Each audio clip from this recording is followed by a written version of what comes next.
Friends, welcome back to મુક્તિસ kitchen. હું છું મુક્તિ પંડ્યા. આજે આપણે બનાવીશું ક્રિસ્પી અને એકદમ હેલ્ધી એવી આપણે પૂરી બનાવીશું. જે એ કેવી રીતે બનાવીને કરશો એ હું બતાવવાની છું. તો અહીંયા આપણે એક વાસણમાં 1 કપ જેવો ઘઉંનો ઝીણો લોટ લેશું, 1 કપ જેવો જુવારનો લોટ લેશું અને 1 કપ જેવો આપણે બાજરીનો લોટ લેશું. હવે આની અંદર આપણે સ્વાદ પ્રમાણે મીઠું એડ કરીશું, 2 ચમચી જેવા સફેદ તલ, અડધી ચમચી જેવું લાલ મરચું પાવડર, અડધી ચમચી જેવું ધાણા જીરું પાવડર, અડધી ચમચી જેવું હળદર અને અડધી ચમચી જેવું આપણે અજમો એડ કરી દઈશું. હવે આ બધા મસાલાને આપણે મિક્સ કરી લેવાનું છે. તો હવે આપણે આ બધા જ મસાલા લોટમાં મિક્સ થઈ જાય પછી તમારે આની અંદર મોયણ એડ કરવાનું છે. તો 2 થી 3 ચમચી જેટલું આપણે તેલ એડ કરીશું. તેલ અહીંયા તમારું સરખું લેવાનું અને લોટમાં સરસ રીતે મિક્સ કરી દેવાનું. મિક્સ થઈ જાય પછી આની અંદર આપણે મેથી એડ કરવાની છે. તો અહીંયા મેં લીલી મેથીનો ઉપયોગ નથી કર્યો, પણ મેં અહીંયા કસૂરી મેથીનો ઉપયોગ કર્યો છે, જેને પાણીમાંથી આ રીતે ધોઈને તમારે લઈ લેવાની રહેશે, જેથી કસૂરી મેથીની અંદર જે ડસ્ટ હશે એ બધી નીકળી જશે અને થોડી કસૂરી મેથી તમારી સોફ્ટ થઈ જશે. તો હવે આ બધી મેથીને આપણે આ રીતે લોટમાં લઈ લેવાનું છે. તમારે અહીંયા જો લીલી મેથીનો ઉપયોગ કરવો હોય તો કરી શકો છો. અને પછી કસૂરી મેથી એડ થઈ જાય પછી લોટની અંદર સરખી રીતે તમારે મિક્સ કરી દેવાનું છે. મિક્સ થઈ જાય પછી થોડું થોડું પાણી એડ કરીને તમારે સોફ્ટ ડો બાંધીને રેડી કરવાનું છે. તો આ રીતે તમારે સોફ્ટ ડો બાંધીને રેડી કરી લેવાનું. આ રીતે લોટ બંધાઈ જાય પછી તમારે આ લોટમાંથી મીડિયમ સાઇઝના આપણે લુવા વાળીને રેડી કરવાના છે. તમારે જો એક નાની નાની પૂરી વણીને રેડી કરવી હોય તો કરી શકો છો, પણ હું અહીંયા ઇઝી ટ્રીક વાપરી રહી છું, જેથી ફટાફટ બનીને રેડી થઈ જાય. તો આ રીતે તમારે મીડિયમ થિકનેસમાં આપણે આ રીતે લુવા વાળીને રેડી કરી લેવાના છે. તો હવે આપણે આ લુવાને કિચન પ્લેટફોર્મ પર લઈને આપણે વણી લેવાનું છે. તમે પાટલા ઉપર બી વણી શકો છો. આ રીતે કિચન પ્લેટફોર્મ પર વણવાથી તમારી બધી જ સાઈડમાંથી સરખું વણાશે અને મોટું વણાશે. તો આ રીતે બધી જ કિનારી સરખી વણાઈ જાય પછી તમારે મીડિયમ થિકનેસમાં આ રીતે વણીને રેડી કરી લેવાની.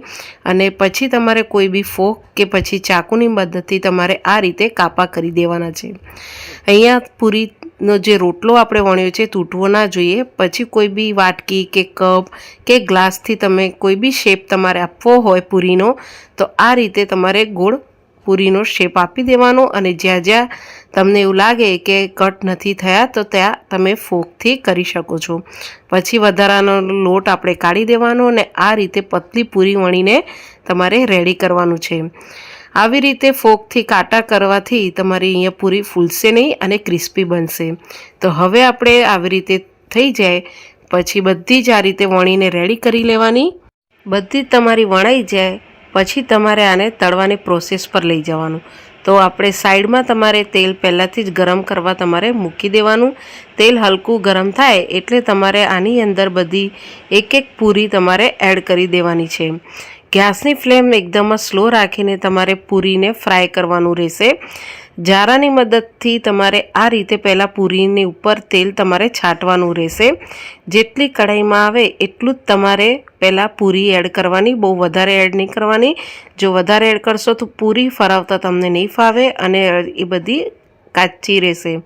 પછી 2 થી 3 મિનિટ જેવું થાય પછી તમારે આવી રીતે બધી જ પૂરીને પલટાવી લેવાની.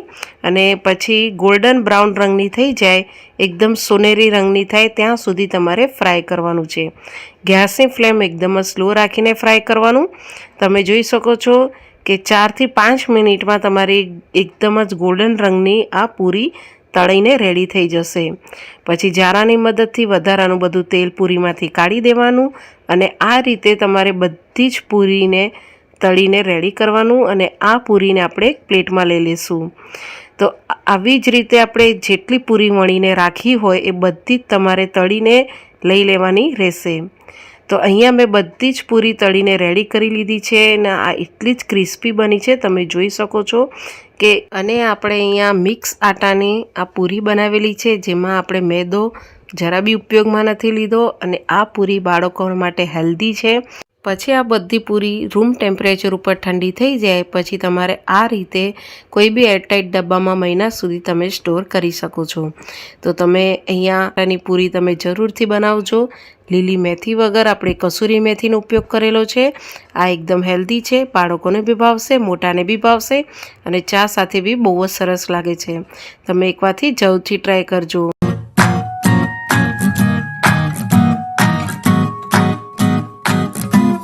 અહીંયા એક વાસણમાં 1 કપથી 2 કપ જેવો ઘઉંનો ઝીણો લોટ લેવાનો છે. અહીંયા ઘઉંનો ઝીણો લોટ ચારીને લેવાનો.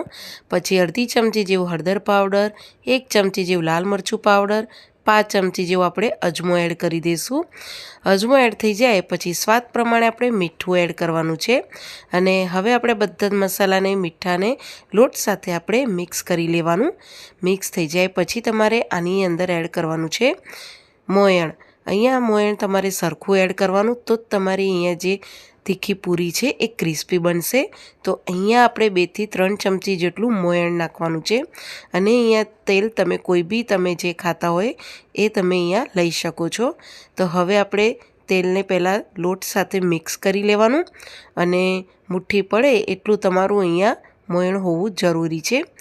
હવે અહીંયા આપણું તેલમાં લોટ સરખી રીતે મિક્સ થઈ ગયું છે. તો જરૂર પ્રમાણે પાણી એડ કરીને તમારે સોફ્ટ ડો બાંધીને રેડી કરવાનું છે.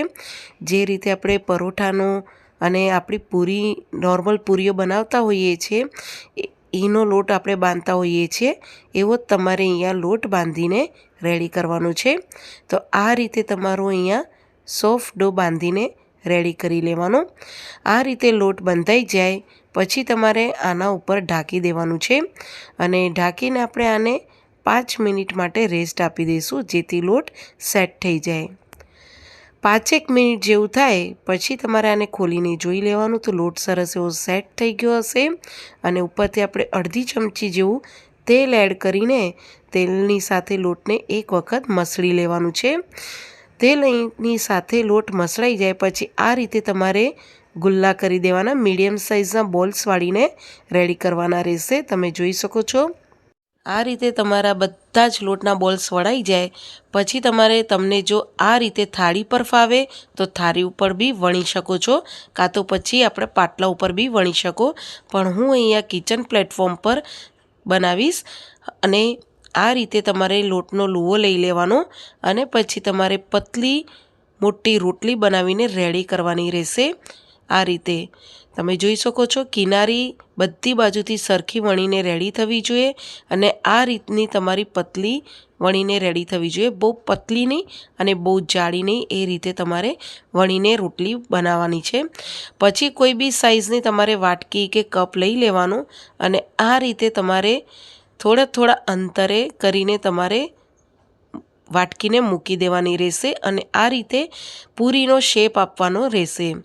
તમે જોઈ શકો છો કે આ રીતે આપણે બધા જ જેટલી રોટલી પર જેટલું આવે એટલું તમારે વ્યવસ્થિત રીતે કટ કરી લેવાનું અને પછી વધારાનો લોટ તમારે આ રીતે કાઢી દેવાનું અને એક પૂરી પર ચાકુની મદદથી આ રીતે કાપા કરી દેવાના જેથી તળતા ટાઈમે પૂરી તમારી ફૂલે નહીં અને સરસ એવી ક્રિસ્પી બને.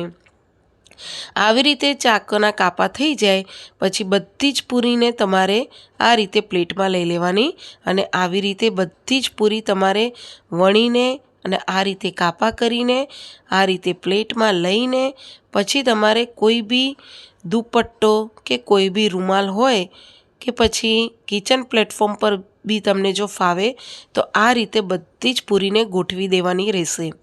અને પછી પંખા નીચે તમારે સુકાવવાની છે. તમારે આ પૂરીને તડકામાં નથી સુકાવવાની, પંખા નીચે જ સુકાવવાની રહેશે. અડધોથી 1 કલાક જેવું થઈ જાય પછી બધી પૂરીને તમારે આ રીતે પલટાવી દેવાની છે જેથી બીજી સાઈડ બી સરસ રીતે સુકાઈ જાય. પૂરી તમારી બીજી સાઈડ બી અડધોથી 1 કલાક જેવી સુકાવા દેવાની. કલાક જેવું થઈ જાય પછી તમારે આ પૂરીને ફ્રાય કરવાનું રહેશે. તો તમે જોઈ શકો છો પૂરી આપણી બંને સાઈડ સરસ સુકાઈ ગઈ છે. તો હવે આપણે ફ્રાય કરી લઈએ. તો એની માટે આપણે ગેસ ચાલુ કરીને તેલ ગરમ કરવા મૂકી દેવાનું અને આપણે જેમ નોર્મલ પૂરીને તળતા હોઈએ છીએ એટલું તેલ તમારે ગરમ કરવાનું છે. તેલ ગરમ થાય એટલે આ રીતે એક એક પૂરીને તમારે તેલની અંદર મૂકી દેવાની રહેશે. ગેસની ફ્લેમ તમારે લો ટુ મીડિયમ રાખવાની રહેશે અને પહેલાં તમારે પૂરીને પલટાવવાની નથી. આ રીતે જારાની મદદથી પૂરીના ઉપર તેલ તમારે બધું જ આવી રીતે કરવાનું અને પછી 2 થી 3 મિનિટ જેવું થાય પછી બધી પૂરીને તમારે પલટાવવાનું રહેશે. એટલું ખાસ ધ્યાન રાખજો, જો પૂરી તળતા ટાઈમે તમે ઉતાવળ કરશો તો પૂરી કાચી રહી જશે, બરાબર ફ્રાય નહીં થાય. તો તમારે અહીંયા પૂરી ક્રિસ્પી નહીં બને અને જ્યારે સ્ટોર કરશો તે હવાઈ જશે. તો 2 થી 3 મિનિટ જેવું થાય, 2 મિનિટ જેવું, ત્યારે તમારે પલટાવવાનું અને ફ્રાય કરવાનું અને ગોલ્ડન રંગની થાય એટલું તમારે બધી પૂરીને તળીને રેડી કરવાની છે. અહીંયા પૂરી તમારી ગોલ્ડન રંગની જ કરવાની, એકદમ બ્રાઉન રંગની નથી કરવાની, કારણ કે પૂરી તળ્યા પછી બી ગરમ હોય છે તો પૂરી જ્યારે ઠંડી થાય છે ત્યારે એનો કલર થોડોક ડાર્ક થતો જાય છે. તો તમે અહીંયા જોઈ શકો છો કે 5 થી 6 મિનિટ પછી તમારી અહીંયા બધી જ પૂરી આ રીતે તળાઈ જશે. એમાંથી પછી વધારાનું તેલ કાઢીને આપણે આ પૂરીને એક પ્લેટમાં લઈ લઈશું ને આવી રીતે આપણે બધી જ પૂરીને ફ્રાય કરી દેવાની. ફ્રાય થઈ ગયા પછી તમે આ પૂરીને તમારે રૂમ ટેમ્પરેચર ઉપર ઠંડી થવા દેવાની છે. તો અહીંયા આપણે બધી જ પૂરીને રૂમ ટેમ્પરેચર ઉપર ઠંડી કરી લીધેલી છે અને આ પૂરી એટલી ક્રિસ્પી તમે જોઈ શકો છો કે એટલી સરસ એવી કડક, અને તમે આ રીતે જો હાથેથીને ચૂરો કરશો તો ઇઝીલી ચૂરો થઈ જાય છે અને એનો જે પૂરીનો સ્વાદ, ટેસ્ટી અને જે એનો ક્રંચ છે પૂરીનો એ બહુ જ સરસ છે. તમે પૂરી નાસ્તામાંથી જરૂર બનાવજો. આ પૂરી તમે મહિના 2 સુધી સ્ટોર કરી શકો છો એરટાઇટ ડબ્બામાં અને આ પૂરી ચા સાથે કે પછી દહીં સાથે બી બહુ જ સરસ લાગે છે. તમે એકવારથી જરૂરથી ટ્રાય કરજો અને તમને જો મારી રેસીપી ગમે તો મારી ચેનલને સબસ્ક્રાઈબ કરજો, બેલ આઇકન પર ક્લિક કરજો અને મને કોમેન્ટ્સ બોક્સમાં જણાવજો. Thank you for watching.